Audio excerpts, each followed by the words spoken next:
ओम गजानन भूत गणादिसेवितम कपित जंबु फल चारु भक्षणम उमा सुतम शोक विनाशकारकम नमामि विघ्नेश्वर पाद पंकजम। जय श्री गणेश। मित्रों, मेरा नाम है धीर कुमार और व्रत विधि विधान के स्पेशल एपिसोड में मैं आपसे बात करने वाला हूं गणेश जी की पूजा को लेकर। जी हाँ दोस्तों, आने वाले समय में गणेश चतुर्थी आ रही है और 10 दिनों तक गणेश जी का जो महोत्सव है वो मनाया जाएगा। दोस्तों, घर घर गणेश जी विराजे जाएंगे। अब इसके नियम क्या होंगे, इसके बारे में हम चर्चा करेंगे।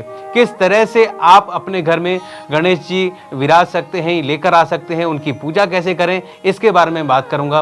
कितने दिनों तक आप अपने घर में गणेश जी की जो स्थापना कर सकते हैं, उसके नियम क्या है, ये मैं आपकी बात करूंगा।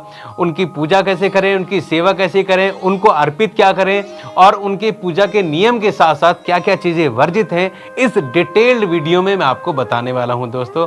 साथ ही साथ दोस्तों, मैं आपको बहुत महत्वपूर्ण चीज बताने वाला हूं इस वीडियो के अंत में कि गणेश जी की इन दिनों पूजा करने से, उनको मनाने से, बप्पा की सेवा करने से क्या फायदा होता है, क्या विशिष्ट लाभ आपको मिलता है, इस बारे में बात करेंगे। वो बहुत ही इंपॉर्टेंट चीज है दोस्तों वीडियो बहुत ही ज्यादा कल्याणकारी होने वाला है, तो इसको लाइक कीजिएगा, शेयर कीजिएगा और अगर आप चैनल पर नए आए हैं तो इसको सब्सक्राइब जरूर कीजिएगा। चलिए आगे बढ़ते हैं। मित्रों, भाद्रपद मास की शुक्ल पक्ष की चतुर्थी को गणेश चतुर्थी मनाई जाती है और इस दिन से 10 दिन का गणेश महोत्सव शुरू हो जाता है। लोग अपने घर में गणेश जी की प्रतिमा लेकर आते हैं, बप्पा की पूजा करते हैं, उनकी अर्चना करते हैं, उनकी सेवा करते हैं और अनंत चतुर्दशी के दिन उनको विसर्जित करते हैं, घर से विदा करते हैं। अब इसके जो नियम है इसके बारे में बात करें, उससे पहले मैं आपको एक सूक्ष्म कथा बता देता हूं कि इसका कारण क्या है, ताकि आप अपने बच्चों को इसके कारण के बारे में बता दें, इसकी कथा के बारे में बता सकें। मित्रों, महर्षि वेदव्यास ने रचना की महाभारत की, उसके लेखन का कार्य किया श्री गणेश ने। महर्षि वेदव्यास जी श्लोक बोलते थे और गणेश जी उसको लिखते रहते थे। महर्षि वेदव्यास जी ने देखा कि गणेश जी का जो शरीर का तापमान है वो बढ़ रहा है और उसको कम करने के लिए महर्षि ने उनके शरीर पर गीली मिट्टी का लेप लगा दिया, परंतु उससे भी कोई फर्क नहीं पड़ा। थोड़े ही समय बाद वो मिट्टी सूख गई और उनके शरीर में अकड़न आ गई, इसलिए उनको पार्थिव गणेश भी कहा जाता है। मित्रों, महाभारत लेखन का कार्य 10 दिन तक चला और 10 दिन के बाद महर्षि वेदव्यास जी ने देखा कि अब भी जो गणेश जी के शरीर का तापमान कम नहीं हुआ है, तो उन्होंने उनको उठाकर जो नदी में है वो वहां पर छोड़ दिया। दोस्तों, उसी दिन से ये प्रथा चल पड़ी कि 10 दिन तक श्री गणेश की पूजा होती है और अनंत चतुर्दशी के दिन उनको जल में विसर्जित किया जाता है, घर से विदा किया जाता है। मित्रों, अब मैं आपको स्टेप वाइज बताने वाला हूं कि किस तरह से आप मूर्ति घर पे लेकर आएं, उसकी सेवा करें, उनकी पूजा करें और उनको विसर्जन तक का सारे कार्य। ध्यान से सुनेगा एक एक बात। सबसे पहले आपको चयन करना है एक मूर्ति का। मूर्ति दोस्तों मिट्टी की होनी चाहिए, अगर आपको बनानी आती है तो आप खुद भी बना सकते हैं। और मूर्ति में जो भगवान है वो अगर बैठी हुई मुद्रा में होंगे तो आपके लिए बहुत अच्छा होगा। तो आप गणेश जी की ऐसी मूर्ति लेकर आएं जो आपको आशीर्वाद दे रही हो और बैठी हुई मुद्रा में हो। दूसरी और महत्वपूर्ण बात दोस्तों यह है कि गणेश जी की जो मूर्ति आप लेकर आएं उसमें गणेश जी की जो सूंड है वो बाईं तरफ मुड़ी हुई होनी चाहिए। अगर आप दाईं तरफ मुड़ी हुई सूंड वाले गणेश जी लेकर आते हैं तो उनको मनाना, उनको प्रसन्न करना, उनकी पूजा के जो नियम है वो थोड़े से कठिन है। तो आप कोशिश करें कि बाईं तरफ मुड़ी हुई जो सूंड है वही वाले गणेश जी लेकर आएं और उनका जो मूषक जो वाहन है वो भी उनके साथ होना चाहिए। तो इस तरह की मूर्ति जो है आप पहले सेलेक्ट कर लें। अगली इंपॉर्टेंट बात दोस्तों ये है कि जब आप मूर्ति खरीद लें, बप्पा की मूर्ति को आप लाल कपड़े से ढक दें, उनका मुंह जो है लाल कपड़े से ढक दें और फिर आप घर पे लेकर आएं। घर में आपको मूर्ति को प्रवेश नहीं कराना है, बाहर ही रहना है उनको हाथ में लिए हुए, और घर का कोई भी सदस्य उनकी नजर उतार सकता है। आप तेल से नजर उतारिए, पानी से नजर उतारिए, जो भी आपके तरीके हैं, विधि है, आप उनसे उनकी नजर उतार सकते हैं। नजर इसलिए उतारी जाती है कि शायद किसी ने उनको देख लिया हो तो उनको नजर ना लग गई हो, इसलिए उनकी नजर उतारी जाती है। और उसी तरह से आपको कपड़े में लपेटी हुई जो आपकी जो मूर्ति है उसको आपको कहीं भी रख देना है घर में, परंतु उस जगह नहीं रखना है जहां पर आपको 2-3 दिन बाद या फिर जो जिस दिन आपने सोचा हुआ है तब आपको उसकी स्थापना करनी है, वहां आपको नहीं रखनी है। बाकी आप कहीं भी उसको रख सकते हैं। अब सुनिए दोस्तों, अगली चीज दोस्तों ये क्या करनी है कि बप्पा को विराजित करने का जो दिन आपने डिसाइड किया है उससे पहले घर की सफाई कर लें अच्छी तरह से। घर को सजाएं, फूलों से सजाएं, अलग अलग चीजें लगाएं, नई नई चीजें लगाएं। जो आपका सामर्थ्य है उस अनुसार आप अपने घर की जो है सजावट कर सकते हैं। आप घर में जो मूर्ति स्थापित कर रहे हैं उसको आप 3-4 तरीके से कर सकते हैं। एक तो होते हैं 1.5 दिन के गणपति, एक होते हैं 3 दिन के, 5 दिन के, 7 दिन के गणपति या फिर 10 दिन के गणपति। तो जितने दिन तक आपको रखना है आप उतने दिन का जो है मन में विचार कर लीजिए और उस दिन से लेकर आप गिन लीजिएगा जो आपके अनंत चतुर्थी वाला दिन है तब तक आपके जो 10 दिन होते हैं, 5 दिन होते हैं, 7 दिन होते हैं, तो उस हिसाब से आपको उनकी स्थापना करनी है। अब स्थापना कैसे करनी है उसका भी नियम मैं आपको बता देता हूं। दोस्तों एक एक बात मैं आपको डिटेल में बता रहा हूं, ध्यान से सुनिएगा। अब जो बप्पा की आपको स्थापना करनी है, सबसे पहले जहां पर आपको चौकी लगानी है, ईशान कोण में, पूर्व में, उत्तर पूर्व में, आप कहीं भी उनको लगा सकते हैं। कोशिश कीजिए ऐसी जगह पे आप ना लगाएं जहां से जो शौचालय बहुत पास हो या फिर जो है मेन गेट बहुत पास हो, उनका जो मुख है वो मेन गेट की तरफ ना हो, ये भी ध्यान रखिएगा। और एक इम्पॉर्टेंट बात दोस्तों ये है कि कई लोग क्या करते हैं कि सीढ़ियों के नीचे जगह होती है तो वहाँ रख देते हैं। ऐसा नहीं रखिएगा क्योंकि उसके ऊपर से आना जाना रहता है, तो इससे बप्पा नाराज हो जाते हैं, उनका जो है अपमान होता है। तो ऐसी जगह पे रखिए जो कि आपको लगे कि ईशान कोण में अच्छी जगह है, उनको वहाँ पर स्थापना करनी है। सबसे पहले वहाँ की सफाई कीजिए, एक लाल कपड़ा बिछाइए, वहाँ पर आप एक पट्टा रखिए और पट्टे के ऊपर एक कपड़ा बिछाइए। थोड़ी सी दूर्वा घास जो कि हमारे गणेश जी को बहुत पसंद है, दूर्वा घास है, वो उनके सामने वहां पर रख दीजिए।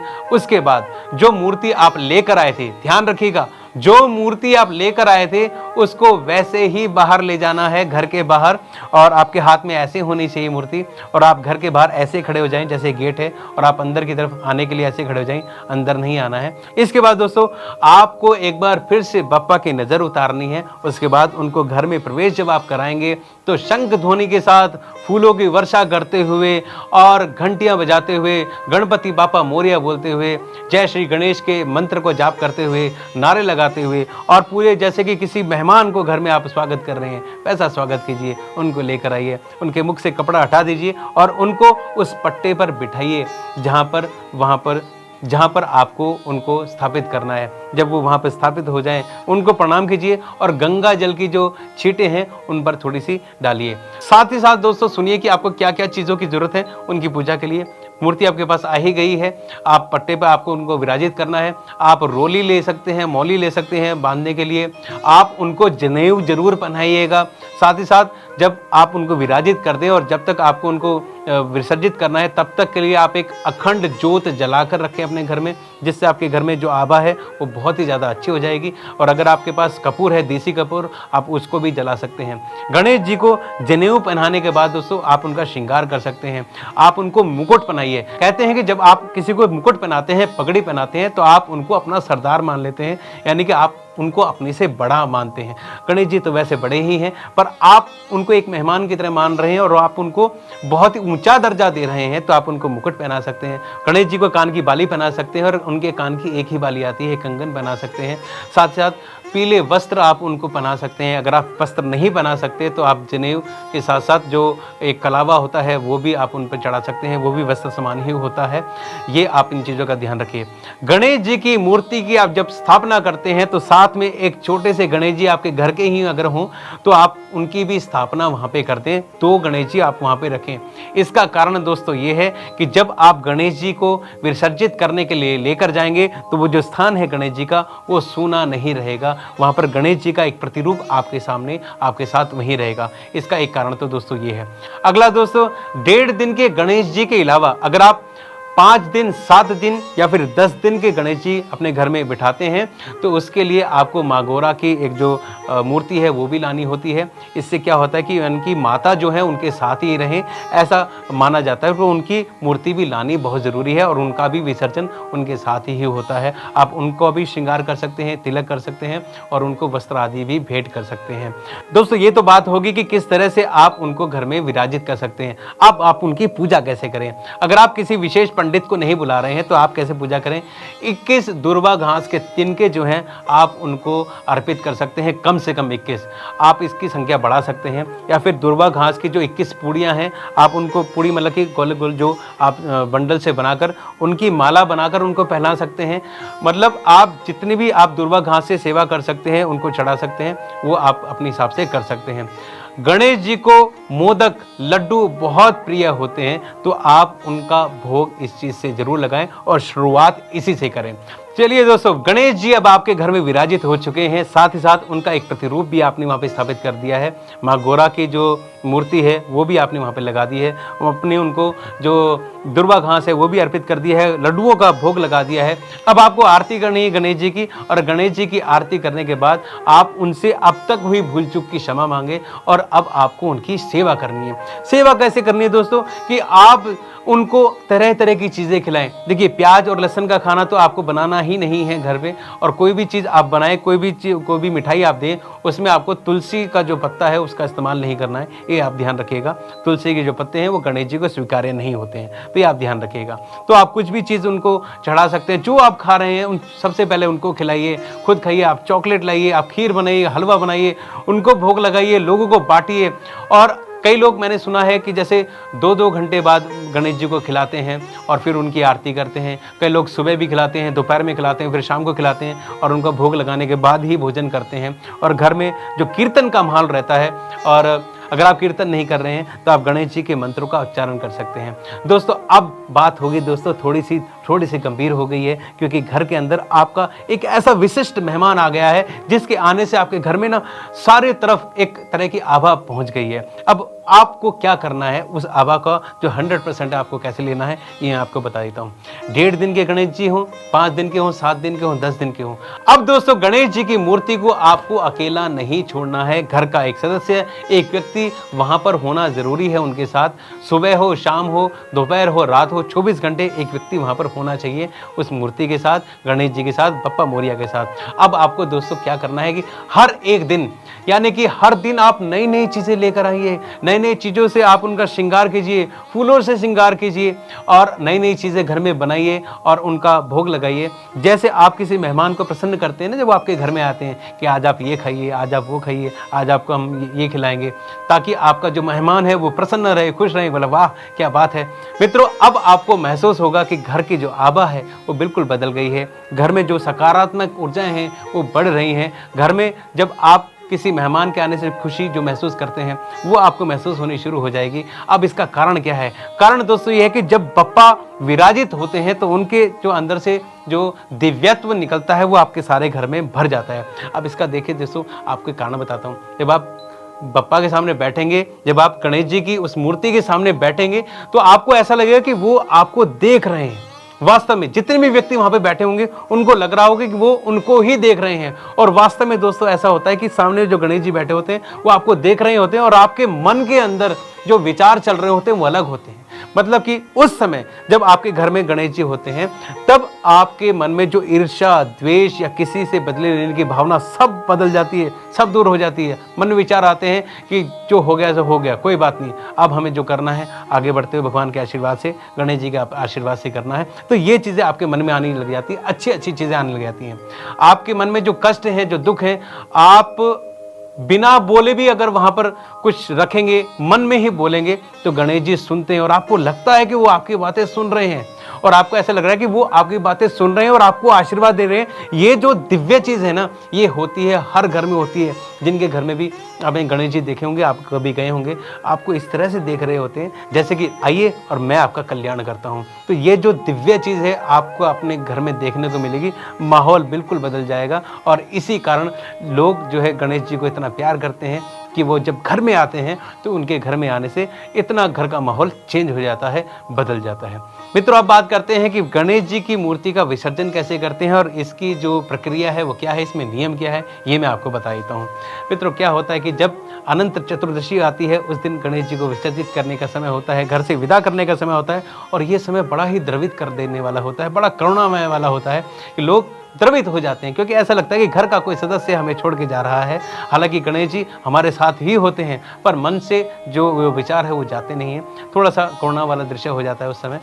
उस दिन आप क्या करें, घर की एक बार फिर से साज सजावट करें, भगवान गणेश की आरती करें, उनको पूरी तरह से सजाएं, उनको जो चीज़ प्रिय है आप उनको अर्पित करें, सबको प्रसाद बांटें, और गणेश जी से इन दिनों हुई अपनी जो भूल चूक है उनसे माफ़ी मांगे, और उनसे प्रार्थना करें कि आप अभी हमारे घर से विदा हो रहे हो, आप अपना आशीर्वाद हमें दे के जाएँ, और साथ ही साथ आप से निवेदन ये है कि अगले साल फिर से आप हमारे घर में विराजित हुइएगा, आइएगा, ऐसी आपको प्रार्थना करनी है। उसके बाद फिर आपको मूर्ति को उठाना है और घर के एक एक कोने में उनको लेके जाना है, उनको दर्शन करवाने हैं और उनको इस तरह से, यानी कि आपकी पीठ बाहर होनी चाहिए, गणेश जी का मुख बाहर नहीं होना चाहिए, आपकी पीठ बाहर होनी चाहिए और आपको इस तरह से पीछे करके उनको लेके जाना है। इसका फायदा दोस्तों ये होता है कि गणेश जी के पीठ के पीछे दरिद्रता का वास होता है। अगर आप पीठ की तरफ से नहीं ले जाएंगे तो दरिद्रता पीछे रह जाएगी। अगर आप मुख की तरफ से आप पीछे से निकालेंगे, उनके बाहर निकालेंगे उन्हें, तो उनका जो आभा है, उनका जो आशीर्वाद है,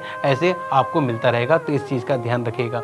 गणेश जी को आप जब लेकर जा रहे हैं वहाँ पर विसर्जित करने के लिए, आप उनको लेकर जाइए, उनके मुकुट वगैरह सारे सामान वहाँ पर होने ही चाहिए और आप उनको 3 बार डुबकी लगवाएं गणेश जी को और उसके बाद आप विसर्जित कर दें। विसर्जित करने के बाद वहाँ से थोड़ी सी मिट्टी उठाएं, उसको माथे पे लगाएं और घर पे लाकर उसको उसी जगह पे रख दें, उसी पट्टे पे रख दें जहाँ पर आपने जो गणेश जी को विराजित किया हुआ था, कि गणेश जी का एक प्रतिरूप आप लेकर आए वहाँ से। गणेश जी गए नहीं हैं, वापस आ गए हैं। अब उस मिट्टी को आप अपनी तिजोरी में भी रख सकते हैं, पूजा के घर में भी रख सकते हैं। तुलसी के पौधे को छोड़कर आप किसी भी पौधे में डाल सकते हैं ताकि उनकी जो आभा है आपके घर में बनी रहे। मित्रों, गणेश उत्सव में गणेश जी की मूर्ति खरीदने से लेकर उनके विसर्जन तक की सारी प्रक्रिया और नियम मैंने आपको बता दिए हैं और आपको डिटेल में समझ में भी आए होंगे। अब आपको बताता हूं कि इस सब करने का फायदा क्या होता है, ये सारी चीजें करने से आपको क्या विशिष्ट चीज मिलती है। मित्रों, जब आप गणेश जी की पूजा वगैरह कर लेते हैं, उनको चीजें अर्पित कर देते हैं, वो समय जब आप और गणेश जी सामने बैठे होते हैं, जब आप उनके सामने बैठे होते हैं ना, तब आपको लगता है वास्तव में आपसे कोई बहुत ऊंची अनंत चीज आपके सामने बैठी है जो आपको प्रत्यक्ष देख रही है और आपके पास मौका है अपने दिल की बातें उनके पास रखने का। मित्रों, ये जो एहसास है ये आपको वर्ष में बार बार नहीं होता, ये इन्हीं दिनों होता है। आप उनकी जब सेवा करते हैं आपको लगता है कि किसी जीवित देव की आप सेवा कर रहे हैं, तो ये जो आभास आपको मिलता है उसका बड़ा फायदा है।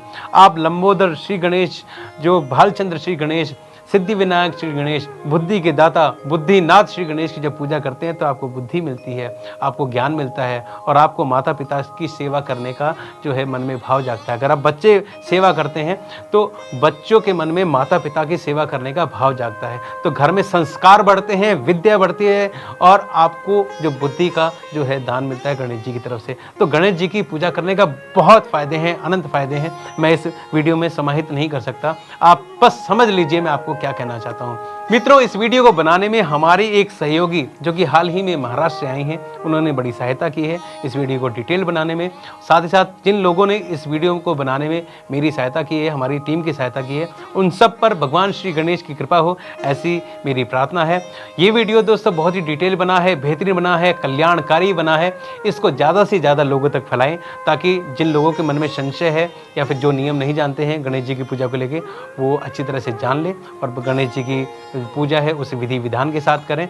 और अगर आपको वीडियो पसंद आए तो उसको लाइक भी कीजिएगा और कमेंट ज़रूर कीजिएगा। अगर आप गणेश जी के भक्त हैं, उनको प्यार करते हैं और हमें कुछ सजेशन देना चाहते हैं, अगर आप हमारे चैनल पर नए आए हैं तो इसको सब्सक्राइब जरूर कीजिएगा। मित्रों, इसी के साथ मैं धीर कुमार आपसे अनुमति चाहूँगा और मेरी प्रार्थना है कि भालचंद्र शिव नंदन उमासुत लंबोदर सिद्धि विनायक श्री गणेश आप पर कृपा बनाए रखें, आपका कल्याण करें। जय श्री गणेश।